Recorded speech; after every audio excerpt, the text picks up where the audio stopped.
1969年的夏天是一个多事之秋，这是一个好坏参半的季节。塞兰萨兰被谋杀，纽约州参议员罗伯特·肯尼迪尔被定罪，星际迷航的最后一机甲壳虫航空夺得了广告牌排行榜的榜首。尼克松总统从越南撤出25000名美军，这只是那年最具历史意义和最令人难忘的几个时刻，确实是一个难忘的夏天。但1969年夏天的顶峰可能是阿波罗11号任务。5月18日，阿波罗11号发射升空，美国国家航空航天局开始了这项任务，为阿波罗11号做准备。这是美国踏上月球的第一次尝试。1969年7月20日，任务指挥官尼尔·姆斯特朗和克鲁梅特成为第一个和第二个登上月球的宇航员。随着阿波罗11号任务的成功，人们预计美国宇航局将再次启动另一个登月项目。然而这从未发生。在这一历史性事件和所有荣耀或挫折的背后，我们很容易过早地结束任务，但事实证明，我们没有追求重返月球有几个原因。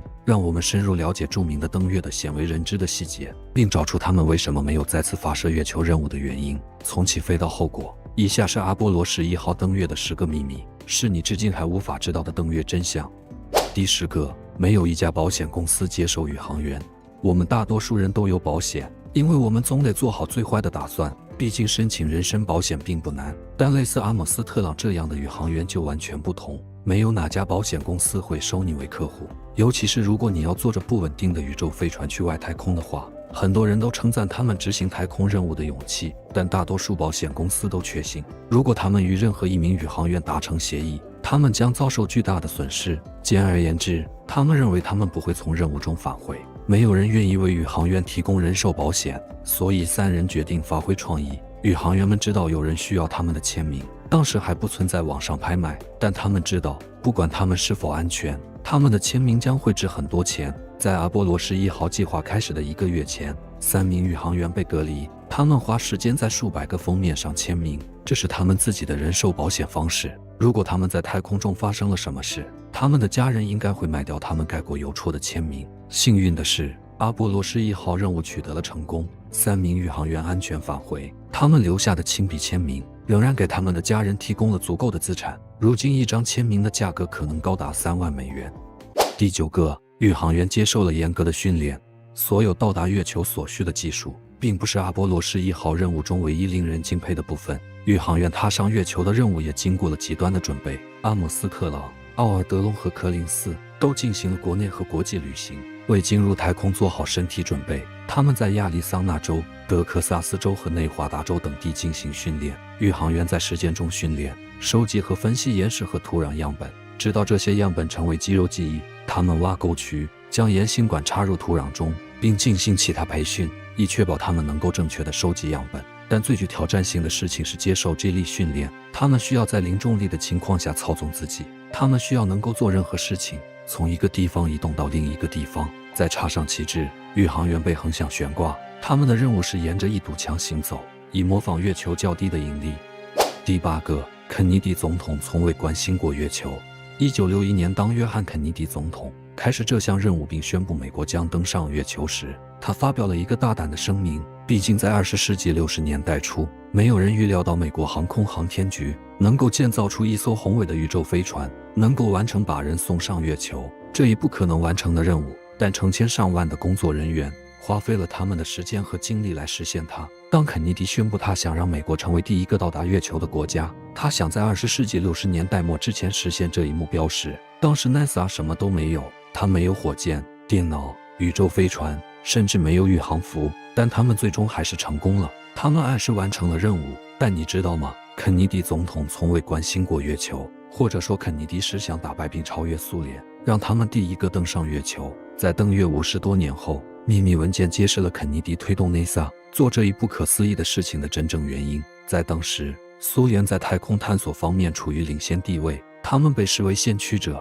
在将宇航员尤里·加加林送入太空后，他成为了第一个进入太空的人。肯尼迪并没有以科学的名义推动这个项目，也没有以收集宇宙知识等新奇的名义推动这个项目。据史密森尼博物馆阿波罗藏品的策展人提瑟尔·缪尔说，汉默尼·肯尼迪推动这个项目是为了展示美国科技的能力。当时高层的动机主要是政治利益，但最终肯尼迪总统的雄心壮志成为人类最令人印象深刻的壮举之一。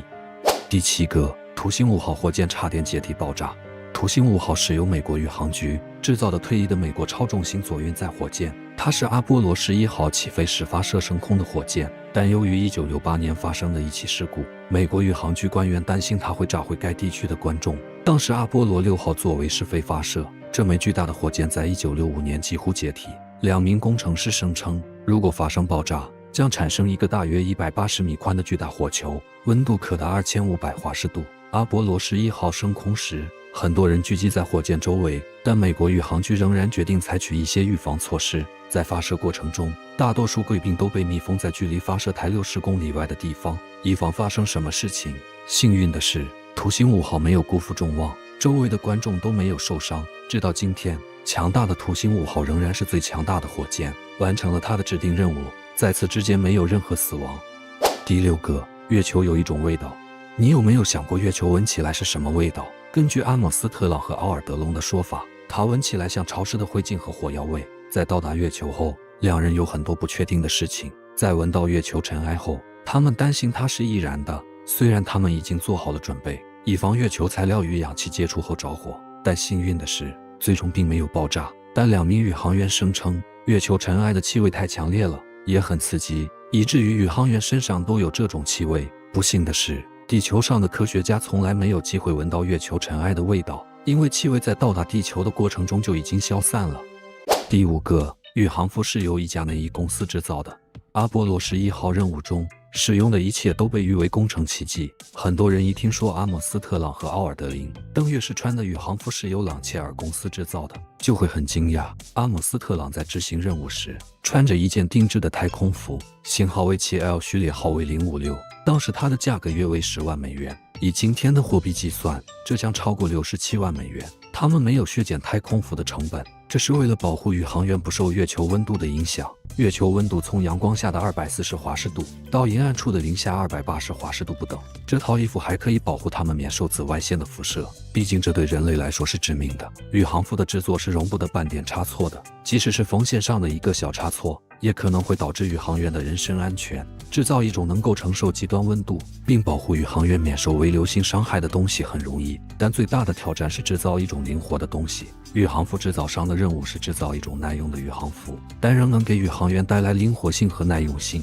宇航员在月球上需要爬、弯曲、扭转和舒适地移动他们的手臂。位于特拉华州多佛市的国际乳胶公司是太空服的创造者，但唯一想出如何解决柔韧问题的是 Paytex， 一家50-60年代著名的胸罩和束缚制造商。他们知道女性内衣的创造者将可能解决柔韧太空服的困境。第4个，宇航员被隔离了。回到家后，最困难的部分已经结束，但宇航员们还不能休息。在他们回家与家人团聚之前，他们必须被隔离。尽管许多人认为月球上不可能有生命，但美国宇航局仍然希望安全。阿姆斯特朗、布扎尔德兰和柯林斯在完成历史性的登月任务后都被隔离了21天。美国宇航局声称，这是必要的行动，以防3人暴露在月球细菌中。这些细菌是相当有害的未知元素。阿姆斯特朗甚至在隔离期间庆祝了生日。尽管如此， NASA 还是做好了准备。尽管受到限制，阿姆斯特朗还是举行了庆祝活动。他有一个惊喜生日派对，蛋糕是由现在约翰逊航天中心的月球接收实验室制作的。与此同时，医生们密切关注着宇航员，专家们分析了他们从阿波罗11号任务中回收的所有月球材料。经过21天漫长的工作后，宇航员终于被清理干净，并收到返回家园的信息。幸运的是，似乎没有病原体或月球细菌，决定在宇航员返回地球的途中搭便车。第3个，地外遗骸。阿波罗11号任务多年后，互联网上的不明飞行物学家和爱好者声称，美国宇航局从月球上获得的不仅仅是月球尘埃和太空岩石，他们声称政府还发现了一具外星人的遗骸，他们一直把它藏到今天。在月球着陆50多年后，我们仍然没有在我们星球上的卫星发现地外生命，但很多人相信高层知道一些我们不知道的事情。你相信月球上真的有生命吗？还是这只是有一个骗局呢？在下方加上今天的话题，让我们知道你对此话题的明智看法。第2个，高额的成本费用。阿波罗11号的任务培养了成千上万人的努力和希望。阿姆斯特朗本人承认，直到今天，参与这次任务的宇宙飞船仍然是人类历史上最伟大的工程。在20世纪，工程师们开始了一项计划，建造一艘可以突破地球大气层，到达月球并返回地球的飞船。他们需要一艘船来保证宇航员在返回月球的整个旅程中都能活着。工程师和专家从零开始。阿波罗11号花了8年多的时间和10亿美元才完成，按今天的价值计算，这相当于230多亿美元。第一个都不看好的登月行动。20世纪60年代，所有人都预料这是一场灾难。iPad、电脑、人工智能和我们今天能接触到的所有其他技术都不存在。这就是为什么许多人预计这次任务会失败。虽然到达月球是一项不可思议的壮举，但听起来几乎是不可能的。相关人员认为这个项目是不现实的，钱和时间可以用在其他地方。有些人没有如此公开地表达他们的消极想法，但他们私下都认为这次任务将是一场灾难。公众并不是唯一怀疑这次任务成功的人，即使是理查德·尼克松总统本人也做好了准备，以防阿波罗11号任务失败。在访问结束之前，总统演讲稿撰稿人威廉·萨菲尔为尼克松总统准备了一份演讲稿。如果这次任务以一场灾难告终，那么这篇演讲稿就派上了用场，讨论了太空旅行的风险，或许还提到了尼尔·阿姆斯特朗、巴斯·奥尔德林和迈克尔·柯林斯。许多人屏息以待阿波罗11号从月球上起飞。许多人认为这次任务是单程票，宇航员们将无法返回。幸运的是，这次太空失败的演讲将永远无法发表。我们可能还需要一段时间才能开始另一个标志性的太空任务，但随着时间的推移，我们对我们所生活的宇宙有了更多的了解，这要感谢太空探测器中的宇航员。此外，我们只是银河系中的一粒尘埃。要想知道宇宙的一切，我们的野心太大了，但我们要慢慢来，一步一步地解开谜团。让我们继续讨论，并在下面的评论中分享你最令人惊讶的太空事实，同时看看屏幕上出现的其他很酷的东西。我们下个视频不见不散。